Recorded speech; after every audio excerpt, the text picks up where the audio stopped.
اعوذ باللہ من الشیطان الرجیم بسم اللہ الرحمن الرحیم۔ آج سورہ دخان کا دوسرا حصہ بیان کروں گی۔ آج 17 سے 33 آیت تک کا ترجمہ تفسیر بیان کروں گی۔ ترجمہ ہے، اور بے شک ہم نے ان سے پہلے فرعون کی قوم کو جانچا اور ان کے پاس معزز رسول تشریف لائے۔ اللہ کے بندوں کو مجھے سپرد کر دو، بے شک میں تمہارے لیے امانت دار رسول ہوں، اور اللہ کے مقابل سرکشی نہ کرو۔ میں تمہارے پاس ایک روشن سند لاتا ہوں، اور میں پناہ لیتا ہوں اپنے رب اور تمہارے رب کی، اس سے کہ تم مجھے سنگسار کرو۔ اگر تم میرا یقین نہ لاؤ تو مجھ سے کنارہ ہو جاؤ۔ تو اس نے اپنے رب سے دعا کی کہ یہ مجرم لوگ ہیں۔ ہم نے حکم فرمایا کہ میرے بندوں کو راتوں رات لے کر نکل، ضرور تمہارا پیچھا کیا جائے گا، اور دریا کو یوں ہی جگہ جگہ سے کھلا چھوڑ دے، بے شک وہ لشکر ڈبو دیا جائے گا۔ کتنے چھوڑ گئے باغ اور چشمے اور کھیت اور عمدہ مکانات اور نعمتیں جن میں فارغ البال تھے، ہم نے یوں ہی کیا اور ان کا وارث دوسری قوم کو کر دیا ہے، تو ان پر آسمان اور زمین نہ روئے اور انہیں مہلت نہ دی گئی۔ اور بے شک ہم نے ہی بنی اسرائیل کو ذلت کے عذاب سے نجات بخشی فرعون سے، بے شک وہ متکبر حد سے بڑھنے والا تھا۔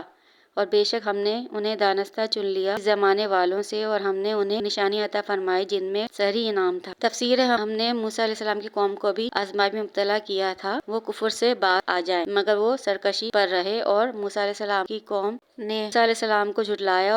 اور جب حضرت موسیٰ علیہ السلام نے کہا فرعون سے کہ قوم کو میرے حوالے کر دو، مگر اس نے کہا کہ ہرگز نہیں، میں یہ نہیں کر سکتا۔ جب حضرت موسیٰ علیہ السلام نے کہا یہ میری قوم ہے، اس کو میرے حوالے کر دو، تب بھی فرعون نے سرزنش کی اور کہا کہ میں اس قوم کو تمہارے حوالے نہیں کروں گا، اور کہا کہ میں تمہیں قتل کر دوں گا، تمہیں سنگسار کر دوں گا۔ اس پر حضرت موسیٰ علیہ السلام نے فرمایا کہ میرا توکل تو اپنے اللہ پر ہے، تمہاری دھمکیوں سے کچھ لینا دینا نہیں ہے، اور مجھے ایذا دینے کی کوشش نہ کرو۔ فرعون نے حضرت موسیٰ علیہ السلام کی اس بات کو بھی نہ مانا اور جھٹلایا۔ اس پر حضرت موسیٰ علیہ السلام نے اللہ پاک سے دعا کی کہ یہ قبطی مشرک لوگ ہیں اور اپنے کفر پر قائم ہیں، تو ان کا حال بہتر جانتا ہے، اس لیے جس چیز کے وہ مستحق ہیں تو ان کے ساتھ کر اور وہ فرما۔ اور اللہ نے آپ کی دعا قبول کی، اور اللہ نے ان سے فرمایا کہ میرے بندوں کو راتوں رات دشمن کے نرغے سے لے کر نکل جاؤ، یعنی مصر چھوڑ دو، اور جب اسے خبر ہوگی تو وہ تمہارا پیچھا کرے گا تاکہ وہ تمہیں قتل کر سکے، لیکن گھبرانا نہیں، میں تمہارے ساتھ ہوں۔ پھر ایسا ہی ہوا، فرعون سے بچ کر جب حضرت موسیٰ علیہ السلام دریا پر پہنچے تو انہوں نے اپنا عصا دریا پر مارا۔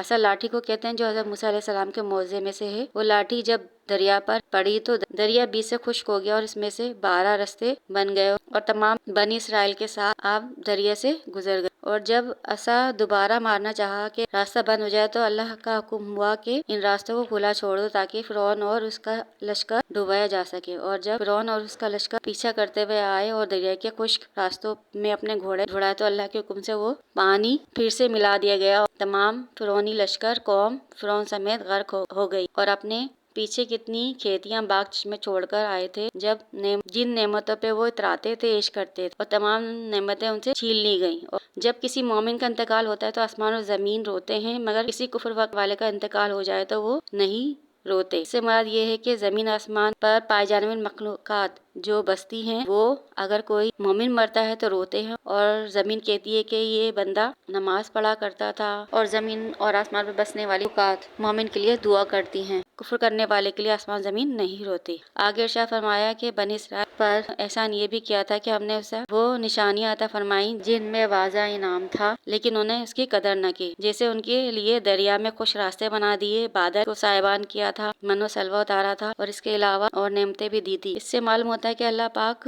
عفو درگزر کرنے والا، رحم کرنے والا، سرکشی کرنے والوں کو بھی اپنی نعمتوں سے نوازتا ہے، مگر انسان اتنا بے عقل ہے کہ وہ ہوش کے ناخن نہیں لیتا۔ اب اس سے آگے کی تفسیر اور ترجمہ اگلی ویڈیو میں بیان کروں گی۔ اگر ویڈیو پسند آ رہی ہے تو لائک اور سبسکرائب کر دیں، اور شیئر کر کے حوصلہ افزائی کریں۔ اپنی دعاؤں میں یاد رکھیں۔ اللہ نگہبان۔